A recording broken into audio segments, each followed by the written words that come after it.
大家好，我係高 Sir 啊。今日呢條片咧會同大家分享一下5萬蚊樓下錶嘅選擇。咁我哋會將佢分為5個 price range。咁每個 price range 入邊咧，我哋會分開男裝、中性同埋女裝嘅評分標準咧。其實係根據2個 T 同埋2個 R。咁呢個係乜嘢意思咧？係第一個 T 係 trendy， 即係流行性；第二個 T 就係 timeless， 係可以 last 好耐，佢仍然係一樣係咁受歡迎咁靚。第一個 R 就係 reliable， 即係佢會好襟嘅嗰隻錶，唔係咁易壞嘅嘢。第二個 R 咧就係 realistic， 即係話咩叫 realistic？ 就係你係買得到嘅，唔係話我高 Sir 介紹咗之後，你永遠都揾唔到嘅喺個 market 度，或者要俾人炒高好貴你先去買到呢個錶嘅。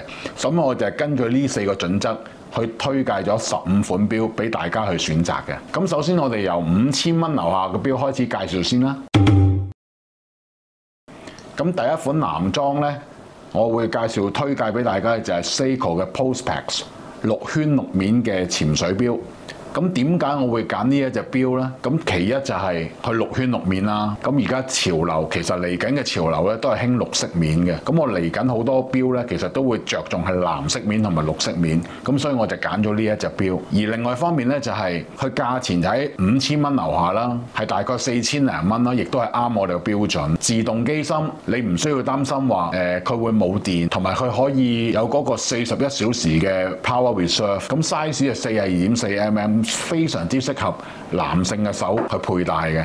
而喺中性錶方面嘅選擇呢，今次我係選擇咗介紹呢一隻 Casio 嘅 GA2100俾大家。咁呢隻錶呢，係有2個 model 嘅，一個係 GA2100，一個 GM2100。GA2100 呢就係塑膠殼嘅，而 GM2100 呢佢就有個金屬殼嘅。基本上個錶呢都係類近，咁價錢亦都喺1000蚊至到2000蚊不等。咁點解選擇呢隻錶呢？第一就係佢亦都係近呢一年嚟講呢係非常之多人愛戴嘅一隻錶啦，亦都係潮流之作。佢有好多唔同嘅顏色啦，而且就係佢嘅電池呢，呢隻錶入邊係用2粒電池，2粒電池加埋可以 last 3年咁耐㗎。咁價錢又平啦，又襟撞，無論你係買嚟送俾人又好，自己戴又好，都非常之好。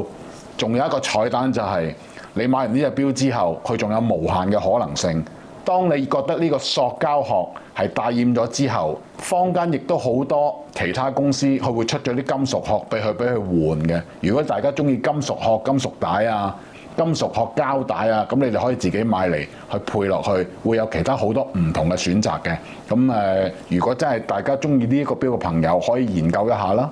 而喺女裝方面呢，今次我係選擇咗一個牌子叫 Daniel Wellington， 咁俗稱大家都叫 DW 啦。咁佢係有個女裝錶係全金色，而配一個綠色嘅錶面，放射性錶面。咁頭先都講過啦，就係話今年嘅潮流咧都係興綠色嘅。咁所以我選擇咗呢個。咁佢仲有一個特點就係咩呢？就係佢有3個尺寸，無論你係隻手嘅闊度係粗或者幼，佢都總有一隻係啱你。咁佢有3個尺寸咧，係有28、32同埋36mm。咁你可以要去買嘅時候，就去鋪頭度試一試個 size 啱唔啱你咯。咁呢隻係一隻石英錶嚟嘅，咁所以個 maintenance 非常簡單嘅，只係冇電嘅時候你換電就 OK 㗎啦。咁大家可以考慮下啦呢隻。咁由千零蚊去到1980蚊不等，咁都係3款你可以自己選擇。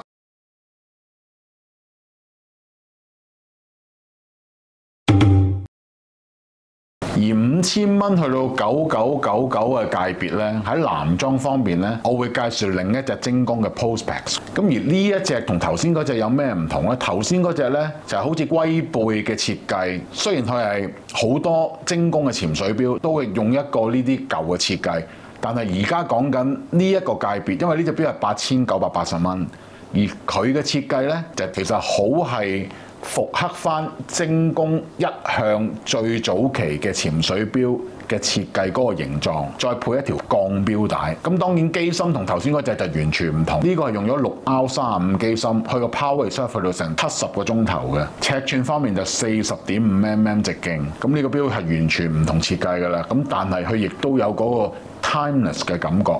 咁所以我揀咗佢咧做我哋第2個 range 嘅男裝選擇。呢隻錶唔難買，亦都佢嘅機芯非常之 reliable。而中性款方面呢，我今次揀咗一個係可能大家覺得比較冷門少少嘅牌子，就係天梭。其實天梭係非常之出名嘅，不過可能新一代嘅朋友仔呢，佢哋未必識得天梭。但係我睇過佢哋會有一個叫 PRX Powermatic 嘅系列呢，係非常之靚，同埋做工亦都非常之好，價錢呢就啱啱介乎5300蚊，錶面有幾個顏色俾你揀，不過當然啦，我頭先亦都所講啦，今年嘅潮流係藍色同埋綠色啊嘛，咁所以呢，我就推介俾大家就係藍色同埋綠色嘅錶面，佢嘅直徑呢就係40mm嘅。咁與此同時呢，雖然佢另外有一隻呢，就唔係話喺5000至9999蚊呢個 range 入邊係啱呢個界別嘅，不過為咗將佢配成係一對錶。咁我亦都將呢隻錶咧擺咗落女裝系列度。咁呢個錶咧係比較頭先嗰隻錶咧細咗5mm，同埋咧佢係石英機芯。但係嗰隻錶望落去咧，基本上係 exactly 一樣。咁如果係男朋友、女朋友啊、老公、老婆啊，咁如果係配埋一對一齊帶出嚟咧，都非常之吸引人嘅。咁大家可以考慮一下啦。中性款嘅 Powermatic 80咧就係自動機芯嘅 automatic 嘅，我介紹俾女裝款嗰個35mm 錶殼嗰個咧就係石英機芯嚟嘅，咁大家可以留意一下。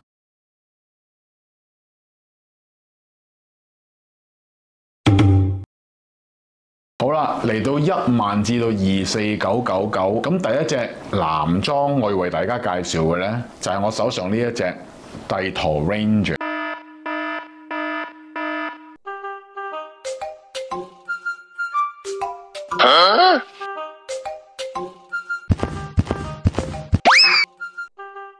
咁呢隻錶係今年7月8號新鮮滾熱辣先出嘅啫。咁點解我會介紹呢一隻錶呢？咁其實呢隻錶非常之啱男性，特別係大家可以留意下佢嘅3692，同佢哥哥勞力士嘅 Explorer 咧係非常之接近。咁如果 Explorer 我哋買唔到啦，咁退而求其次，用一個平嘅價錢，亦都可以買到類近嘅嘢，咪可以一樣可以享受到嗰種樂趣咯。咁機芯方面咧，佢係一個自家 MT5402 機芯 ，Power Reserve 係有70小時嘅。而呢隻錶嘅夜光係特強，當你熄咗燈之後咧，佢係綠色嘅夜光係非常之光。價錢21200蚊去到23600蚊，佢入邊有3款，咁你中意混合帶又得，你中意尼龍帶又得，甚至乎你要中意鋼帶又得。咁喺個扣方面咧，我而家特登咧就攞咗一隻係樣板啊，同大家分享一下。佢係純鋼帶，亦都有快速調校，一掹出嚟一掹就 OK 噶啦，可以掹出嚟拉上拉落。咁呢度有8mm可以俾你調校到，咁你唔需要話成日都要用螺絲拆螺絲去校咯。呢個係一個 quick set 方法。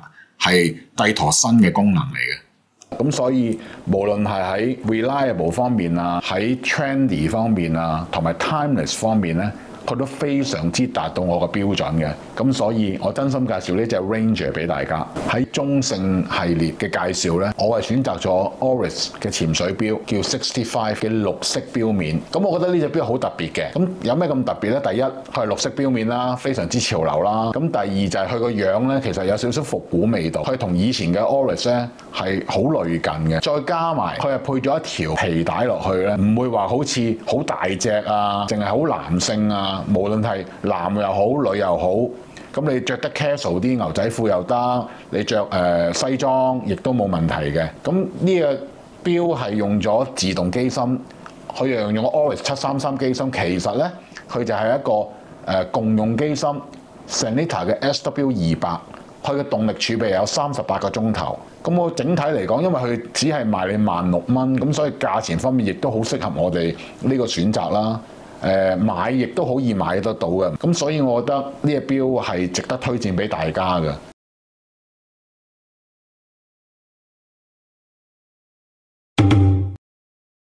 嚟到25,000去到34999嘅界別啦，我會為大家介紹一隻今年4月先出嘅帝陀 Black Bay Pro。咁呢隻錶呢，而家我手上呢一隻呢，就係全鋼啦、鋼帶啦，咁大家可以睇到。咁其實佢本身呢，呢隻錶係可以有尼龍帶啦，有複合膠帶啦，同埋鋼帶3款選擇。咁直徑方面咧係39mm，佢係用咗一個自家機芯，動力儲備有70個鐘頭。而家個機芯係天文台級 automatic 嘅。有咩特點咧？呢個錶係兩地時間，同頭先嘅錶咧就完全係有啲唔同啊。頭先嘅錶咧通常都係3針啊，或者係2針啊，但係呢個錶咧就係有兩地時間。你會見到啲黃色嘅24小時針啦。咁你中意係較兩地時間又得啦，你可以當24小時去呈現，亦都 OK 嘅。咁點解會選擇咗呢一個錶呢？其實好重點咧就係 timeless 呢個字啦，因為其實呢一隻錶係復刻翻佢以前，亦都係勞力士嘅 Explorer 2嘅款式，而擺咗喺帝舵度用，咁亦都做得好靚嘅。咁3萬零蚊咁啊，可以買到咁嘅質素，咁我覺得非常之啱大家咯，同埋5年保養好襟咯。咁大家可以睇下邊一款帶係啱大家去戴嘅，咁啊再研究一下咯。去到中性系列嘅推介啦，咁今次我會推介一個 Breitling 嘅 Super Ocean Heritage 57嘅系，係一個 limited edition 嘅版本，咁佢係限量1000隻嘅。咁點解我會推介呢一個版本呢？其實第一就係佢係藍色錶面，藍色嘅圈啦。咁我覺得佢係非常之 trendy。咁點解係 trendy？佢個錶面入邊呢，你會見到佢啲 marker 係全部係漸變顏色，大家都會覺得有一種好青春活力嘅感覺。咁另外一方面，佢係用咗 automatic 機芯啦，佢嘅 power reserve 42個鐘頭，同埋一個特點就係呢個錶呢係超薄，佢得9.9mm，而重量亦都非常之輕，佢只係得67個 gram 啫。咁所以無論係男性又好，女性又好，我覺得佢都係非常之啱你去佩戴嘅。25,000去到34,999嘅女裝系列呢，咁啊今次就我會選擇咗一隻卡地亞嘅 Panther 女裝錶，佢尺寸係23×30嘅，係行石英肌肉。咁點解會揀呢個錶呢？其實大家都會有留意到啦，我盡量希望喺我成個選擇入邊咧，我會希望揀自動肌肉或者上鏈肌肉。咁但係因為呢隻錶實在係我覺得太靚啦，同埋好啱女性去佩戴，佢係有一種傳統嘅美，同埋 Panther 呢個系列咧，其實咧已經係有一段時間。你去到而家，無論有時你去鋼帶，無論你係配鋼帶又好啦，金鋼甚至乎金都好咧，咁戴喺手度咧，你都會展現到一種美感出嚟嘅。咁所以我就將呢個錶放喺呢個女裝系列度，因為佢有 timeless 啦，又靚啦，咁同埋咧買係完全冇問題嘅，都好容易買到嘅啫。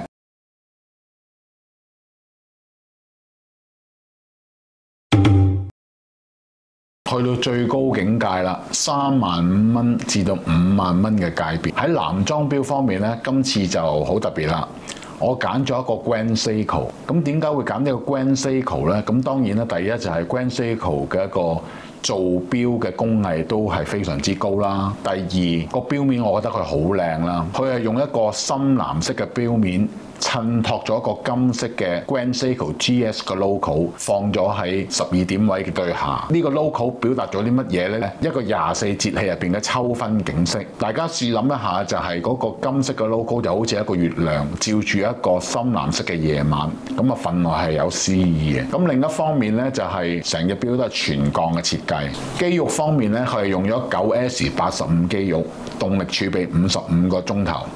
而佢係行 high beat， 即係話 high beat 36000頻嘅。而錶嘅直徑咧就係40mm，適合大部分嘅男性佩戴。喺中性選擇方面咧，我就選擇咗帝舵嘅計時錶。咁啊，坊間就俗稱咧就叫做白 Panda 同埋反 Panda 啦。呢隻就係白 Panda，咁呢隻咧就係黑色反 Panda 啦。咁呢兩隻錶咧基本上係同一隻錶啦，但係只係唔同顏色錶面啫。咁點解會選擇呢個咧？就係第一，非常之 trendy。好型計時錶呢類呢，咁大家會聯想到呢，又係佢會同佢嘅大佬勞力士嘅地通拿差唔多啦。咁好多朋友都會地通拿買唔到，咁啊買個帝舵去，其實就差唔多款，戴上去都非常之舒適。襟用程度方面，絕對係唔係問題啦。咁所以基本上佢係達到我哋幾個標準，起碼都3項啦。咁至於 realistic 你買唔買到方面呢，其實而家已經易買咗好多噶啦。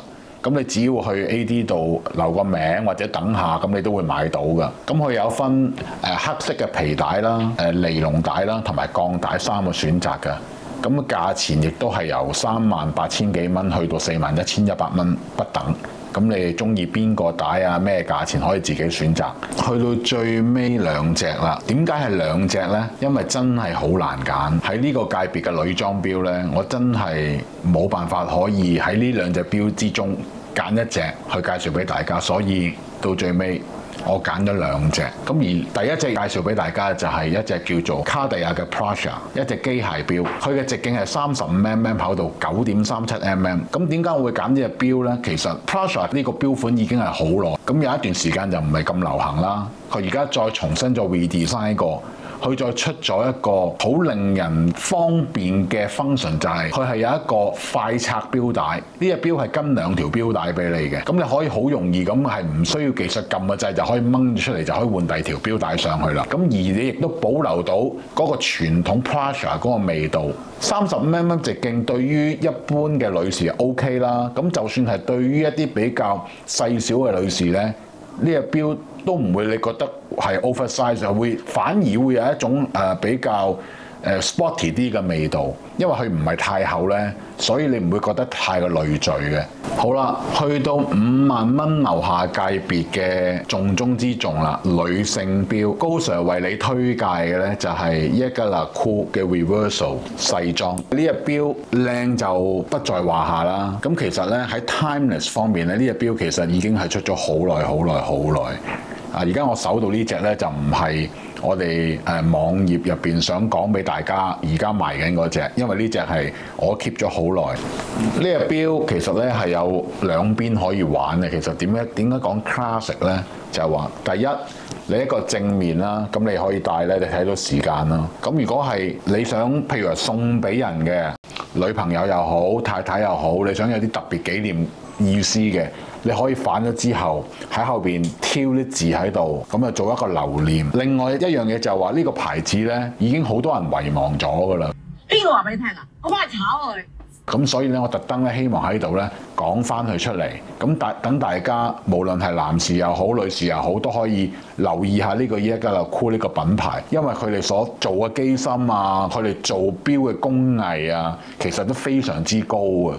大家可以留意下。價錢方面咧都係4萬零蚊，尺寸方面咧呢個錶咧係34.2×21mm，非常之適合女性。我個人認為呢隻錶每一個女性都值得擁有一隻，因為佢可以呈現到佢哋最優雅嘅一面。咁所以大家考慮下。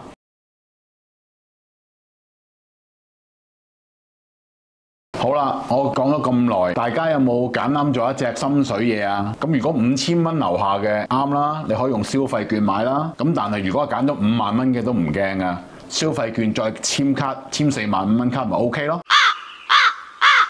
咁你哋去揀你哋自己喜歡嘅錶啦。不過喺未揀你自己中意嘅錶，未離開呢條片之前，嗱，麻煩大家啦，都係嗰句啦，記得 subscribe 我嘅 channel、like 條片同埋分享俾你所有嘅朋友啊！